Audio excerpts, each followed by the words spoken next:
Hey, every dad loves a stash for his cash, and this Wonky Toolbox has two hidden drawers that are magnetically held in place, and you gotta know how to open them.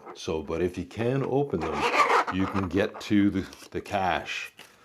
There's another drawer over on this side where dad can store some of his odds and ends, and there's four functional drawers here where he can store other odds and ends. Anyways, I think it's a lot of fun, so maybe your dad might like it. If you decide you want to print it, it's free on MakerWorld. And if you do decide to print it, if you could share pictures and your reviews on MakerWorld. You don't need an AMS for it.